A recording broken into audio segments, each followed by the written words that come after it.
A mão do Senhor veio sobre mim, e ele me disse: levante-se e vá para o vale, onde falarei com você. Levantei-me e fui para o vale, e eis que a glória do Senhor estava ali, como a glória que eu tinha visto junto ao rio Quebar, e caí com o rosto em terra. Então o Espírito entrou em mim, e me pôs de pé, e falou comigo e me disse: vá para a sua casa e tranque-se dentro dela. Quanto a você, filho do homem, eis que porão cordas sobre você e irão amarrá-lo com elas, e você não poderá sair para o meio do povo. Farei com que sua língua se apegue ao céu da boca, e você ficará mudo, incapaz de os repreender, porque são casa rebelde. Mas quando eu falar com você, eu lhe devolverei a fala, e você lhe dirá: assim diz o Senhor Deus. Quem ouvir, que ouça, e quem deixar de ouvir, que fique sem ouvir, porque são casa rebelde. Ezequiel capítulo 3. Vem que a gente vai entender esse capítulo hoje.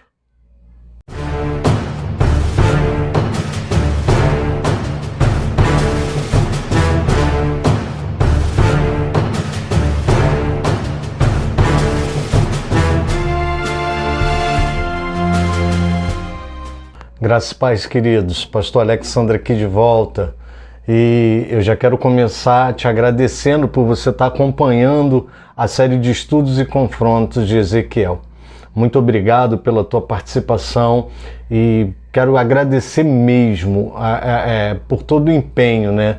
Eu sei de pessoas, de seguidores que estão fazendo questão de seguir esse estudo porque gostam da palavra, estão aqui por causa da palavra, e a gente tenta se empenhar ao máximo para trazer o melhor, né, de Deus para você, para mim, para que Deus possa trabalhar na nossa vida. E eu também quero te pedir outra coisa. Eu quero te pedir o seguinte: olha, curte, compartilhe esse vídeo, manda para quem você conhece, manda para as pessoas que precisam, para pessoas que apreciam um estudo, manda, porque tem muita gente precisando ouvir da palavra de Deus, entender a palavra de Deus. E Deus colocou no meu coração, através de um sonho, de falar sobre o livro de Ezequiel. E eu tenho certeza que a gente vai falar muito aqui. É uma série de estudo, é uma série de confrontos. Não se assuste com o nome. Esse nome veio ao meu coração porque não há estudo sem confronto. Não há como estudar a palavra de Deus sem ser confrontado.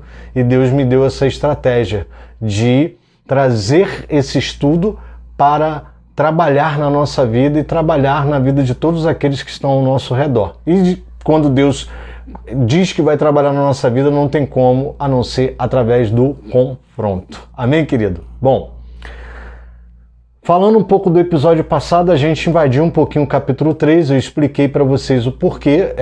A Bíblia originalmente não foi dividida em capítulos e versículos. Se você pensava isso, assiste o episódio passado que eu vou te explicar. Isso aconteceu no século 13 e no século 16, né? Ou seja, no século 13 ela foi dividida em capítulos, no século 16 ela foi dividida em versículos, e essa divisão de capítulos e versículos não dividiu exatamente os assuntos. Então, existem assuntos na Bíblia que ela começa num capítulo e vai invadir um outro capítulo. Então, eu entrei no início do capítulo 3, né? Mas eu só falei até a parte em que Deus ordenava a Ezequiel para que ele comesse o livro, né? E aquilo eu expliquei que era um teste de obediência. Ele comendo o livro, ele estaria dando ciência, né, de que, quer dizer, tendo ciência daquilo que Deus gostaria que ele falasse, ele estaria sendo instruído, ele estaria aceitando o chamado de Deus sobre a vida dele. E aí agora a gente vai entrar de vez no capítulo 3, e aí eu vou falar para você. Só que quem lê o capítulo 3, amado, pensa que o capítulo 3 é um repeteco, é uma reprise do capítulo 2, mas não é. O que acontece, amados? Eu divido o capítulo 2 e o capítulo 3 em 4 atos. Mas eu vou colocar em 2 para que você entenda o todo. Então, presta atenção. No capítulo 2, Deus chama Ezequiel. E no capítulo 2, Deus, quando chama Ezequiel, fala com Ezequiel sobre o seu chamado de forma genérica, fala de forma generalizada, fala do chamado de forma geral, em linhas gerais. Ele vai ser profeta, ele vai falar um povo de dura serviço, um povo rebelde, um povo que tem o coração endurecido e a mente fechada. Ele vai falar da palavra de Deus. Ele precisa entender a mensagem que Deus quer transmitir através dele.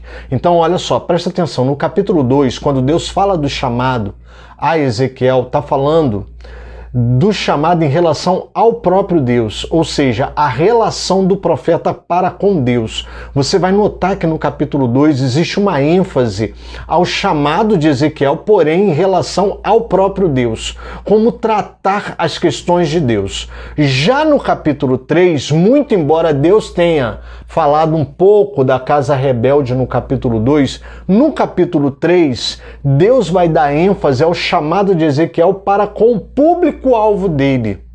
No capítulo 3, Deus vai especificar, vai detalhar para ele o público-alvo dele, a rebeldia do povo a quem ele vai falar.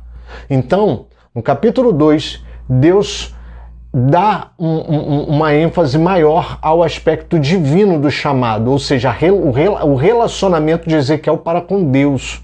E no capítulo 3, Deus vai especificar melhor o chamado de Ezequiel em relação ao povo, ao público-alvo. E Deus vai fazer novamente algumas recomendações e eu quero trazer para confirmar algumas falas que eu tive no capítulo 2 e para explicar para você algumas questões. Amém? Bom, a primeira coisa que Deus começa falando para ele no capítulo 3, depois que ele come o livro, depois que ele já entendeu o chamado dele diante de Deus, Deus fala assim, olha, estou te mandando à casa de Israel, estou te mandando aos seus compatriotas, ou seja, você não vai falar com um povo de língua obscura, você não vai falar com um povo de língua difícil, você vai falar com os filhos do seu povo, ou seja, com um povo que tem a mesma língua que você. Então, quando Deus dá esse aspecto para Ezequiel, Deus está sendo claro em duas formas aqui que a gente precisa entender.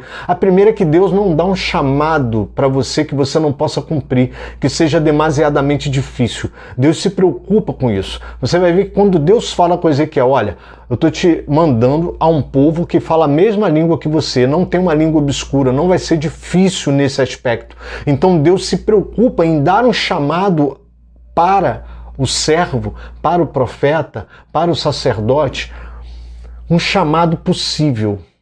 Deus nunca vai nos chamar para fazer coisas impossíveis. O impossível pertence a Ele, mas aquilo que tange a nossa vocação, aquilo que tange a nossa capacidade, Deus vai sim se preocupar em nos dar tarefas que nós já estejamos prontos para realizar, capazes de realizar. Agora deixa eu te falar uma coisa. Esse pronto e esse capaz não significa que você é bom, que você é fera, que você já está pronto, que você está capacitado. Não.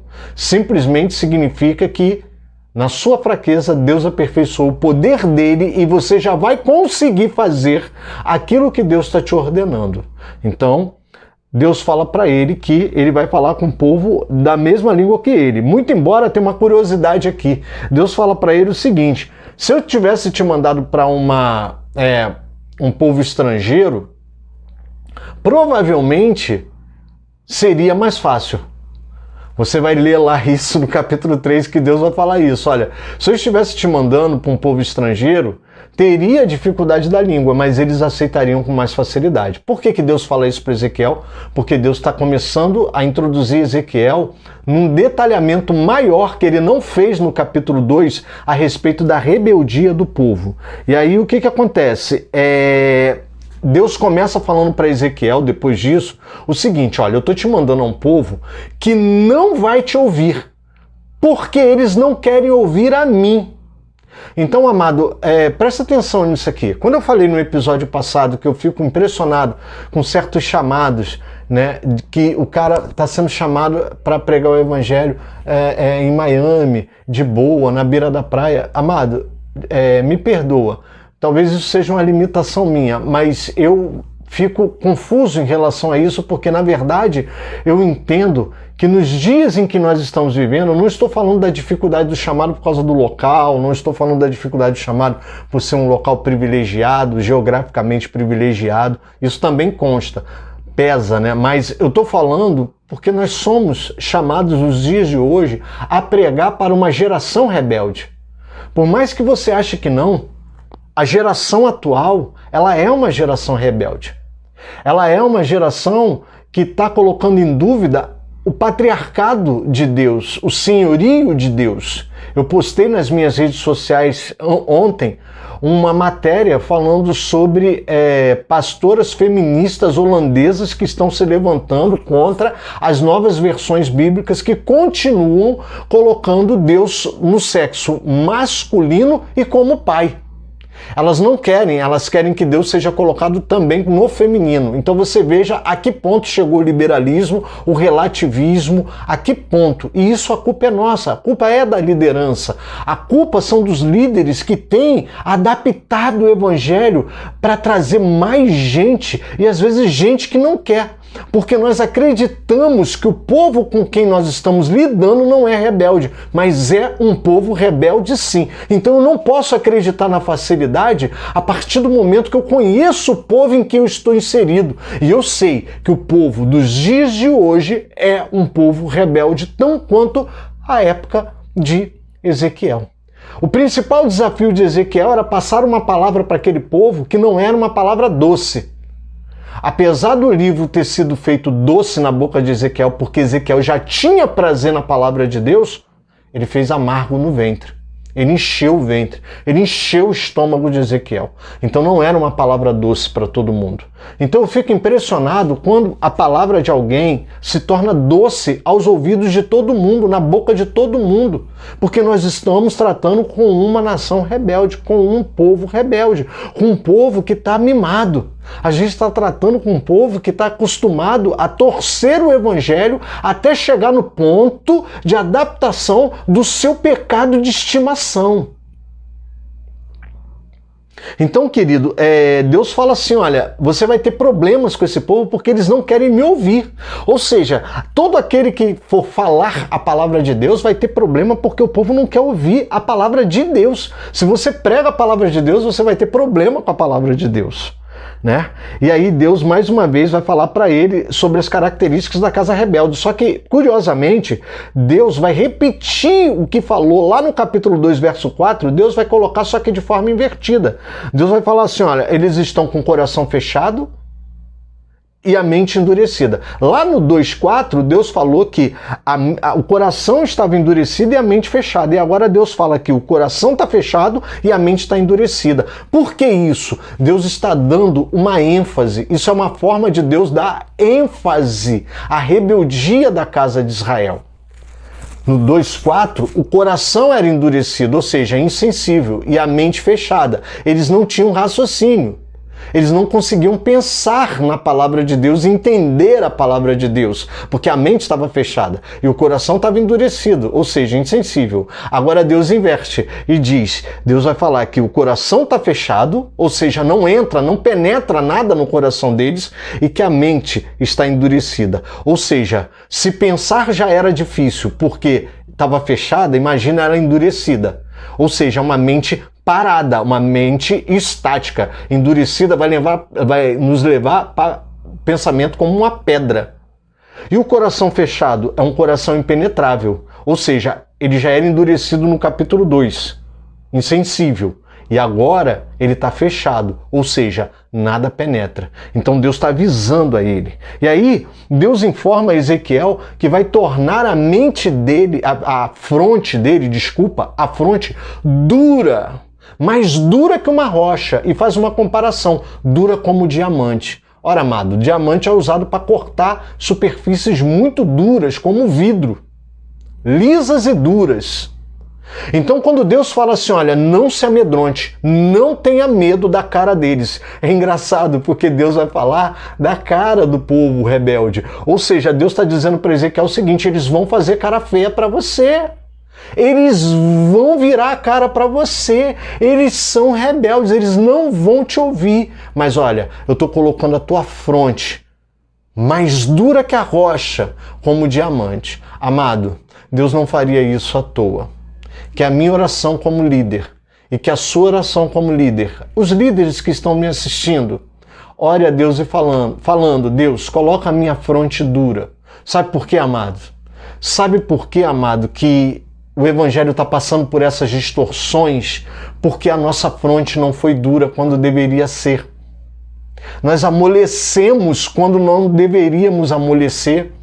Nós facilitamos quando nós não deveríamos facilitar. Nós demos um jeitinho na palavra quando nós não deveríamos dar jeitinho na palavra.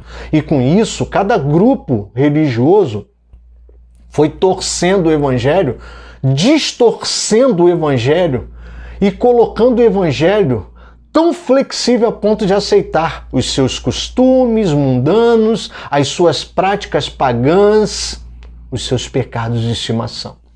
Se eu estiver mentindo, fala aqui no comentário. A gente tem assistido práticas pagãs dentro das igrejas. A gente tem visto costumes mundanos dentro das igrejas. E olha, amado, eu não estou falando aqui com um discurso arcaico, um discurso de pastor velho, pesada do cabelo branco. Cara, eu me vejo muito moderno. Eu me vejo assim um líder muito flexível. Tem certas coisas que eu acho que já não cabe mais, tem coisas que eu acho que passou da época, já não é mais a nossa época. Então eu não me considero um cara radical, mas eu consigo perceber que muitas práticas mundanas estão dentro das nossas igrejas. Muitas práticas pagãs invadiram as nossas igrejas. Muita mistura com a religiosidade pagã invadiu as nossas igrejas. Sabe por quê? Porque nós não tivemos a fronte endurecida por Deus. Então ore pedindo a Deus que endureça a sua fronte. Deus mais uma vez vai recomendar ao profeta, olha, ouça a minha palavra e preste bastante atenção. Ouça as minhas palavras, guarde elas no seu coração e preste muita atenção. Então, amado, existem dois atos aqui para os líderes, para os profetas, para aqueles que estão sendo usados por Deus. Guarde a palavra do Senhor no seu coração. Salmo 119, escondi a tua palavra no meu coração para não pecar contra ti. E depois ele vai falar assim, olha, preste muita atenção, ouça com muita atenção. Deus vai falar assim, guardar e ouvir. Guardar e ouvir. Amado, que essa seja a nossa prática. Guardar a palavra de Deus e ouvir a palavra de Deus com muita atenção. Que essa seja a nossa prática. Guardar e ouvir. O guardar vem da leitura. É impossível você guardar a palavra de Deus se você não lê. E não é ler uma vezinha só. Às vezes é ler várias vezes. Às vezes você vai parar num versículo e vai ficar lendo aquele versículo, porque Deus está querendo trabalhar na tua vida naquele versículo. E isso é o guardar. E o ouvi-lo com muita atenção é o meditar. Por isso que Deus vai falar com Josué. Lá nos capítulos iniciais ele vai virar e vai falar assim, olha, medita nessa palavra de dia e de noite. Ou seja, por que Deus está falando para Josué meditar naquela palavra de dia e de noite? Porque ele sabe que o nosso entendimento, ele também, de certa forma, foi fechado e foi endurecido. Por isso do chamado, eu expliquei isso no capítulo 2. Quando Deus chama um homem, não é porque ele é privilegiado, não é porque ele é bonitão, porque ele é bonzão, não. Quando Deus chama, é porque nós mesmos que fomos chamados, estávamos afastados. Deus olha no nosso coração e vê vontade, vê um coração propício. Eu vou falar disso daqui a pouco. E aí é por isso que ele faz um chamado específico. Deus tem um chamado para todas as pessoas. Alguns chamados são específicos dentro de uma obra de cooperação com Deus. Mas Deus faz isso com aqueles que ele vê que o coração é propício. Com aqueles que ele sabe que ele pode. Existe uma essência de confiabilidade, de fidelidade. Existem princípios, pessoas que prezam por princípios. Então, amado, por que Deus, quando chama essas pessoas, vai pedir para que elas guardem a palavra e ouça com muita atenção? Leia a palavra, guarde, ouça com muita atenção. Ou seja, medite. Porque é na meditação que a gente ouve Deus. É na meditação que a gente ouve o que Deus está falando. E aí Deus vira para ele e fala assim, olha, você vai falar com os filhos do seu povo, você vai falar com os exilados. Ou seja, Deus ele fala exatamente com quem ele vai falar agora. Muito embora ele já tivesse falado, cara, com a casa de Israel, a casa de Israel estava fragmentada, estava pulverizada. Tinha uma parte lá em Judá, tinha uma parte na Babilônia. E sem contar com o Reino do Norte que estava totalmente pulverizado. A Bíblia, quando fala, e os teólogos falam que o Reino do Norte foi aniquilado, foi acabado, foi verdade. O Reino do Norte, nessa altura do campeonato, Israel do Norte, tinha acabado. As 10 tribos e meia. Tinha acabado, Deus tinha dissipado eles, dispersado eles, mas eles estavam espalhados. Então falar para o profeta, você vai falar a casa de Israel, amém, está sendo específico. Mas agora Deus está dizendo para ele quem exatamente é o público-alvo dele. Você vai falar com os exilados, os filhos do seu povo, aqueles que moram com você junto ao rio Quebar. É isso que Deus está falando. E aí você deve estar pensando assim, por que Deus está fazendo tanta recomendação para Ezequiel? Simples, amado. Vai em Jeremias, capítulo 20, e leia do versículo 7 ao versículo 9. Jeremias, capítulo 20, do verso 7 ao verso 9. E aí você vai entender o que é exercer um chamado diante de Deus. Amém, querido? A partir do verso 12, né? O trono branco, trono que está lá naquela visão, né? A gente está aqui na segunda parte da visão que começa no capítulo 2. Esse trono vai se afastar, porque Ezequiel ouve o bater das asas e ele ouve uma glorificação a Deus. Geralmente isso acontece quando Deus chega ou quando Deus se vai. Os anjos, eles seguem a Deus para servi-lo, glorificando a Deus, exaltando a Deus. Cada vez que Deus se move, os anjos, os querubins, eles exaltam a presença de Deus, exaltam a Deus, então eles falam, exaltado, glorificado seja Deus. Quando Ezequiel ouve isso, ele ouve o bater das asas. E aí o que acontece? A visão está indo, o trono está se movendo. E aí diz Ezequiel que ele é trazido de volta, significa que ele foi transportado para o local onde ele estava. E aqui começa, amado, uma terceira fase, e aí é que eu quero que você entenda, né? Ezequiel vai e volta, e ele se diz amargurado no furor do seu espírito. Ele volta lá para o rio Quebar, próximo ao rio Quebar, junto com o seu povo, e ele fica 7 dias calado. E ele diz que está amargurado no seu espírito, no furor do seu espírito. É claro que a gente sabe que toda essa visão impactou a vida de Ezequiel. É claro que a gente sabe que tudo isso mexeu com o psicológico de Ezequiel. Às vezes a gente tem uma manifestação de Deus na nossa vida não tão grande como essa de Ezequiel e a gente já fica abalado, a gente fica, né, sentado, né? Qual é o meu nome? Cadê minha identidade? Meu CPF?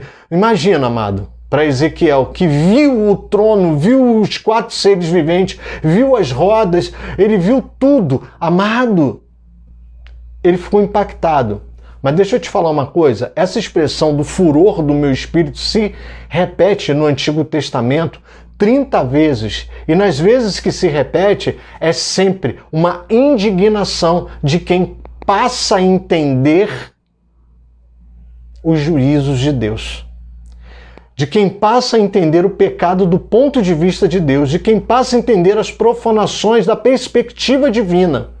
Então, amado, presta atenção, quando você toma ciência daquilo que você foi chamado e você começa a entender a indignação de Deus, e a indignação de Deus passa a ser a tua indignação, amado, você vai ficar igual Ezequiel, calado, 7 dias calado, no furor do seu espírito, ou seja, uma ira. A tradução desse verbo, desse furor, é a mesma que ira.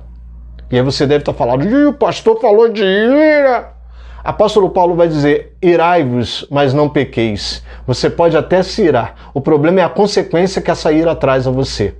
E essa aqui era uma consequência boa. Ezequiel estava indignado com a nova perspectiva que ele tinha do pecado do seu povo, que agora era a perspectiva de Deus. Ele compartilhou da perspectiva de Deus em relação a esse assunto. Ele fica 7 dias ali e aí acontece que Deus vai falar com ele depois desses 7 dias. E aí ele é chamado para ser atalaia. Olha como é que Deus agora vai tornando mais específico o chamado dele. Deus agora diz que está chamando ele para ser atalaia. Ora, Deus primeiro especificou o chamado em relação a ele mesmo, no capítulo 2. Deus inicia o capítulo 3 especificando para quem ele ia falar e o que ia falar e o motivo da rejeição do público-alvo. E agora Deus está colocando uma função para ele de ser atalaia. O que é atalaia? Atalaia é ser um vigia, é ser um sentinela. Ezequiel teria que ser agora um vigia, um sentinela. Ezequiel seria aquele cara que ficava vigiando na torre de vigia. O atalaia era o cara que ficava na torre de vigia, vigiando durante a noite. Quando o inimigo se aproximasse, o sentinela, o vigia, o atalaia, ele daria o aviso sobre aquela suposta ameaça. E aí Deus vai colocar ele como sentinela. Deus vai falar para ele. Só que isso só vai acontecer lá em Ezequiel 33. Se você pegar lá Ezequiel capítulo 33, na parte de 1 a 9, Deus vai falar novamente com ele sobre o papel do atalaia. O engraçado é que o papel do atalaia não fica claro na vida dos profetas. A gente vai ver Deus falando do atalaia em Isaías capítulo 21, de 6 a 9, em Oséias capítulo 9, verso 8, e em Abacuque capítulo 2, verso 1. Mas Deus colocando o profeta como atalaia só com Ezequiel. Então, amado, é um chamado muito específico, é um chamado muito legal. E aí, quando Deus coloca ele como atalaia, Deus vai explicar para ele a relação dele de atalaia para com ímpio, porque, na verdade, ele não seria atalaia de uma cidade, né, gente? Ele estava exilado, ele seria atalaia na vida dos ímpios. Então, o primeiro aspecto, Deus vira para ele e fala assim, olha, se eu te mandar falar da minha palavra e avisar ao ímpio que ele vai cair, e esse ímpio morrer na maldade dele e você não avisar, a responsabilidade vai ser tua. Primeira coisa que Deus fala para ele. Depois Deus vira e fala, se eu te mandar você avisar o ímpio do mau caminho dele, você avisar, e ele morrer na maldade dele, você não terá responsabilidade sobre a vida dele. Esse é o primeiro aspecto, tá? Primeiro e segundo aspecto. E depois Deus vai falar do justo. Deus vai falar assim, olha, se eu te mandar você avisar o justo do mau caminho dele, do justo, do mau caminho dele, e você não avisar, a responsabilidade vai ser sua. Agora, se você avisar, a responsabilidade não vai ser mais sua. E aqui eu quero fazer uma paradinha para dar uma refletida teológica aqui. Existem alguns grupos teológicos aí que falam muito da salvação e falam de uma forma muito determinista, né? E esse texto de Ezequiel vem gerar, no mínimo, uma dúvida de bom senso em relação a esse determinismo. Ou seja, amado, se Deus tem um ímpio que está no caminho da maldade e Deus manda o atalaia ir lá e avisá-lo, e Deus vai usar a terminologia se ele se converter, ou seja, se ele não se converter, se ele se converter, Deus ele dá as duas hipóteses. Então deixa eu te falar uma coisa. É muito preocupante esse determinismo de que uns foram escolhidos para ser salvos e outros foram escolhidos para serem condenados. Esse determinismo não é bem assim, tá? É lamentável, porque a Bíblia toda vai falar disso, dessa hipótese de um ímpio não sair do caminho dessa maldade, mas ter a hipótese do ímpio sair do caminho da maldade. E aqui, amado, Deus está falando que vai utilizar um atalaia para falar com ele. Ou seja, o papel de um pregador, o papel de alguém que fala. Então, esse determinismo não rola.